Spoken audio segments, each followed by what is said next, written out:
É difícil a gente vir aqui e não falar do tema fundamental que hoje domina toda a mídia, toda a imprensa, toda a preocupação que nós atravessamos. É quase impossível isso, porque, de fato, o que está acontecendo a partir desse escândalo da Petrobras é a constatação de algo que já se sabia, que é a corrupção no país, mas de uma forma brutalmente concentrada pelo aparelhamento da nossa empresa Petrobras. Nós temos que estar dispostos a levar isso até as últimas consequências e cuidarmos de que isso seja feito e a República sobreviva, e sobreviva melhor. E o Brasil, além de ficar um país diferente, fique também um outro país. Que nós saibamos não apenas fazer a diferença de um país sem corrupção, mas também saibamos fazer o outro país que a gente precisa para que não haja mais corrupção no futuro e para que não haja crianças fora da escola e para que não haja fila nos hospitais, para que a mobilidade urbana seja feita de tal maneira que pare o sofrimento de milhões de pessoas que nesse exato momento estão paradas numa fila de ônibus sem saber que ele chega, ou dentro do ônibus sem saber que hora chega em casa, e amanhã de manhã recomeça tudo, indo para a parada de ônibus sem saber se ele vem, e entra no ônibus sem saber se chega na hora no trabalho. Isso quer dizer, senador, que a gente precisa enfrentar também a prioridade nas corrupção das prioridades. Nós precisamos enfrentar não apenas a corrupção no comportamento dos políticos, mas também a corrupção nas prioridades das políticas. E parece que isso vai ser mais difícil, porque a corrupção no comportamento se vê mais facilmente do que a corrupção nas prioridades. Por exemplo, nós estamos saindo agora, o mundo inteiro, de uma reunião de dias em que os chefes de Estado do mundo inteiro se reuniram para tentar enfrentar a crise econômica. O G20 reuniu os maiores quadros políticos do mundo. E a palavra educação não entrou, senador. A renda mínima que o senhor defende não entrou. Os aspectos sociais não foram debatidos. Isso nos faz refletir que quase nos mesmos dias em que se reuniam o G20 para discutir economia, discutir o terrorismo, discutir até a segurança, mas não discutir a educação, no mesmo momento, não longe dali, embora não tão perto, em Doha se reunia mais uma vez a discussão da educação como algo prioritário para o mundo. Mais uma vez, o encontro que tem o nome de WISE, que é o Movimento Mundial de Inovação e Educação, se reunia e tirava um documento pelo qual nós percebemos, ali pelo menos, a prioridade é a educação. A grande coordenadora disso, a Sheikha Musa, ela disse nessa reunião que o que nós necessitamos para fazer com que todas as crianças do mundo tenham uma boa escola é uma vontade política dos chefes de Estado. É fazer com que a educação esteja no centro das preocupações. Nós vamos ter outras reuniões do G20 e a educação não vai entrar como algo fundamental. E, como foi dito ali também, as crianças fora da escola são as mais marginalizadas de todas as pessoas, porque as pessoas adultas marginalizadas não têm o futuro com a mesma dimensão das crianças. Ao marginalizar um adulto, a gente está marginalizando aquele adulto naquele momento. Ao marginalizar da escola uma criança, nós estamos marginalizando o futuro dessa criança e o futuro do seu país e da sociedade onde ela age. Porque o progresso tem que ser baseado na educação. como foi dito também nessa reunião de Doha. O futuro é baseado na educação, o progresso é baseado na educação. Diferente do que pensam os chefes de Estado, inclusive a nossa presidenta, ao reunir-se no grupo chamado o G20. Mas lá eles não apenas teorizam sobre a importância da educação, não apenas pressionam pela educação. Eles têm uma prática de um movimento que já colocou 5 milhões de crianças marginalizadas na escola. E com esse exemplo que eles têm, eles podem se dar ao luxo de defender medidas, como, por exemplo, aumentar os fundos para a educação. Quando é que vamos ter uma reunião do G20 para discutir como colocar dinheiro para a educação das crianças pobres do mundo? Tivemos um avanço com dinheiro para enfrentar o ebola.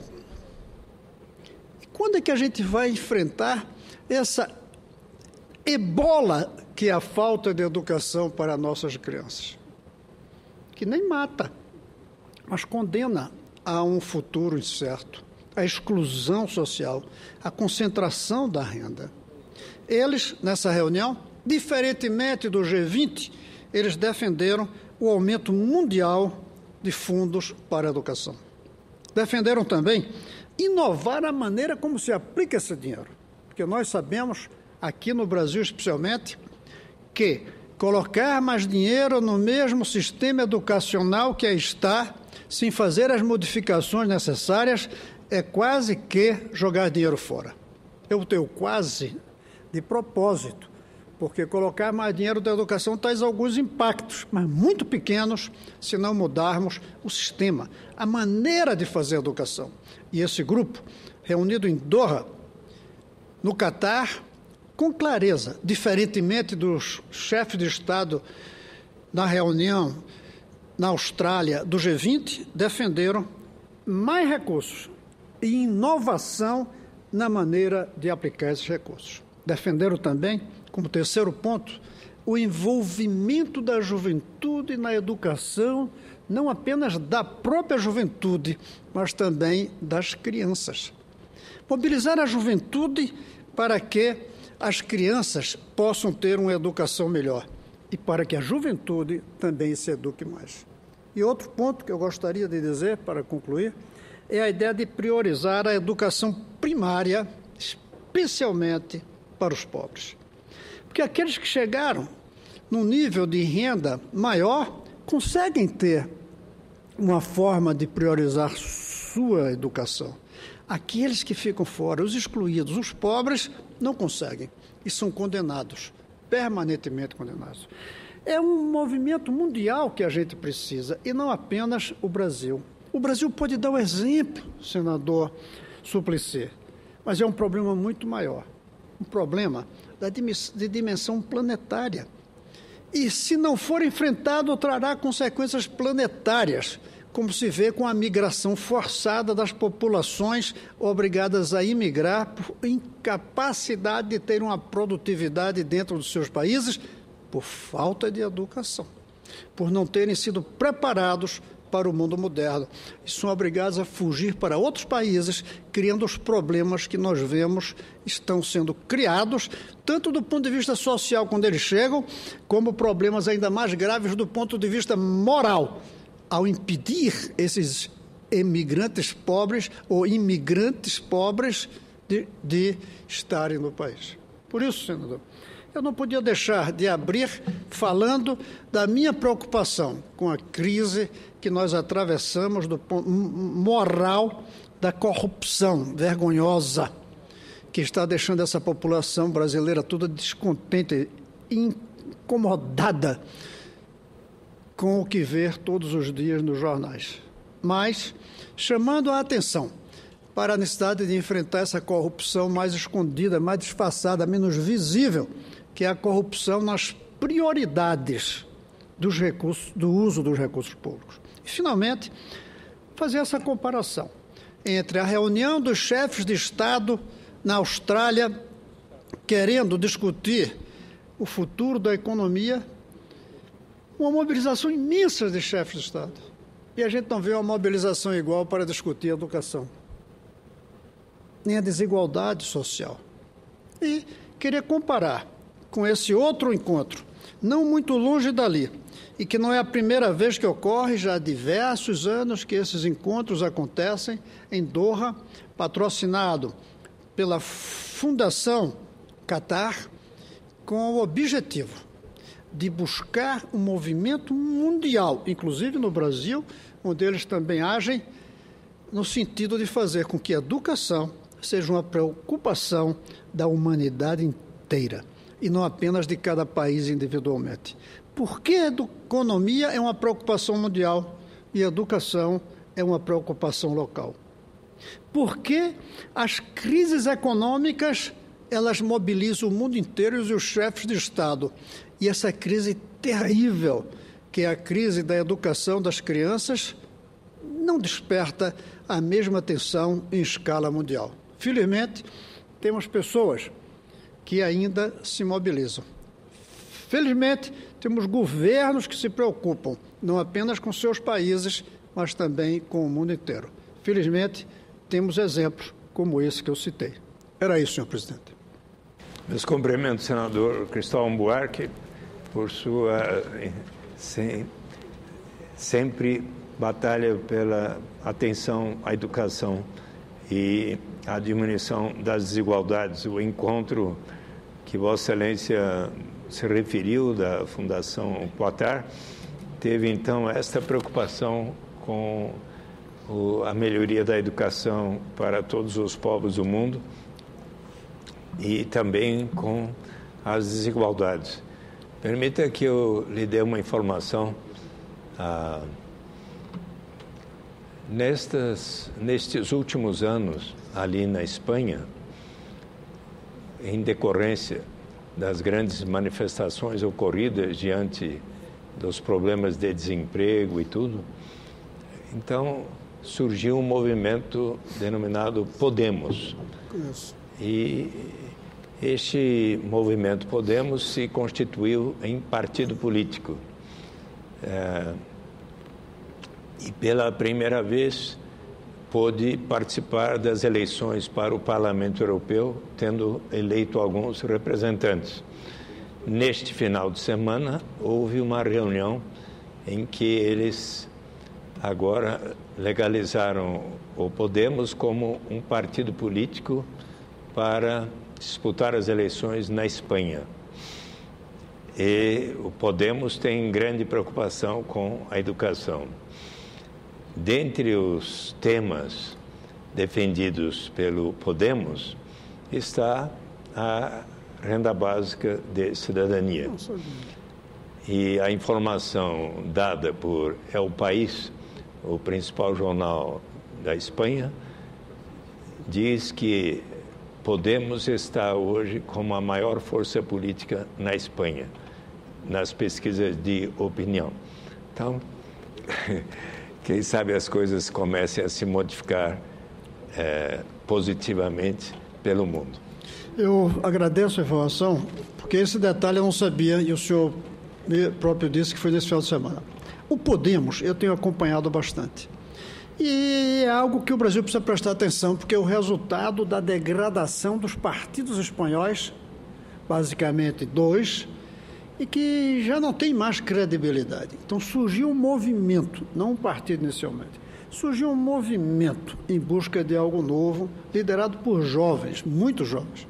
E agora, de fato, se transforma em um partido. Eu não sabia que eles tinham colocado como parte da bandeira a renda mínima, mas faz todo sentido, por quem lê, acompanha a filosofia desses jovens, que a renda mínima seja uma parte. Eu, entretanto, ainda acho que no caso do Brasil, no lugar de caminharmos para um novo partido, deveríamos criar um movimento transversal dos partidos que aí estão, das pessoas, alguns vão dizer que poucas temos, das pessoas ainda de boa vontade que querem fazer política com P maiúsculo e não com P minúsculo, que procure defender essas bandeiras. A abolição não foi conquistada por nenhum dos partidos daquele momento. O movimento abolicionista chegou-se a chamar partido, mas não era um partido no sentido organizado. Era um movimento com pessoas dos 3 partidos que então existiam. Existia conservador, existia republicano, existia liberal no movimento abolicionista. A gente via até a bandeira da renda mínima transversalmente aos partidos que estão. Deveria ter um movimento pela revolução na educação, eu defendo como uma federalização entre políticos de todos os partidos. Cada uma dessas bandeiras, como o meio ambiente, a defesa da Amazônia, deveria ser uma bandeira transpartidária. Eu não acredito que um novo partido vai trazer isso. Não acredito que nenhum dos partidos que aí estão, nenhum deles, e eu sou de um, vai ser capaz de trazer esse conjunto de bandeiras novas que o Brasil precisa, como inclusive um país onde não haja corrupção. Porque hoje ainda temos já diversos lutando contra a corrupção. É diferente lutar contra a corrupção, que é necessário, e ir além e lutar por um país onde não haja mais corrupção.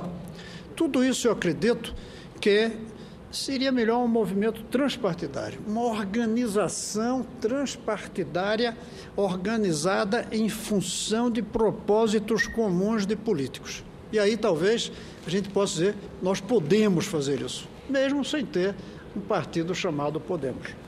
Essa é a minha discussão que eu tenho tido com os espanhóis, com os quais eu tenho tido contato, que em vez de criar mais um partido, criemos um movimento transpartidário pelas bandeiras que nós precisamos defender para ter um Brasil não apenas diferente, como a presidenta disse que vai ser o Brasil a partir de agora, mas mais do que diferente, um outro Brasil, senador Raupp, um outro Brasil. Um Brasil com cara nova, que não é apenas de corruptos presos, corruptores presos, mas um Brasil com a cara nova, sem fila para atendimento médico, com o filho do mais pobre na escola com a mesma qualidade do filho do mais rico. Esse Brasil outro é que a gente precisa construir, mas ele passa, sim, por um Brasil diferente, onde a corrupção seja enfrentada. Era isso, senhor. Permita lembrar, ainda mais nessa Semana da Consciência Negra, que quando, depois da Segunda Grande Guerra Mundial, fortaleceu-se a consciência dentre os negros de que eles precisariam ter direitos civis iguais como os brancos tinham, direitos iguais de votação, e começaram a haver inúmeros movimentos, dentre os quais os Panteras Negros, os Black Panthers, que chegaram no início dos anos 60 a incendiar quarteirões de Los Angeles, de São Francisco, de Detroit, e Chicago e outras cidades. Eis que, lembrando dos ensinamentos de Mahatma Gandhi, um jovem pastor luterano, Martin Luther King Jr., começou a organizar um movimento não violento, com manifestações, apoiando inclusive atos de desobediência civil, como, por exemplo, a senhora Park, que sentou-se um dia no lugar reservado apenas para brancos, e outros episódios dessa natureza. Mas ele começou com o reverendo Albernhardt e outros, a organizarem movimentos sociais, não propriamente partidos políticos. E foi graças à sua extraordinária ação que finalmente foi aprovada a Lei dos Direitos Civis e depois a Lei dos Direitos Iguais de Votação, pouco depois do 28 de agosto de 1963, onde ele culminou a sua campanha com o pronunciamento "Eu tenho um sonho".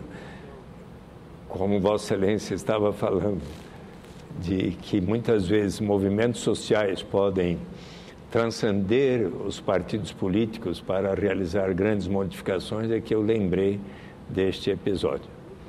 Obrigado. E a gente tem muitos exemplos, além de Mahatma Gandhi, além de Martin Luther King, de pessoas que conseguiram mudar a realidade por fora e não por dentro dos partidos.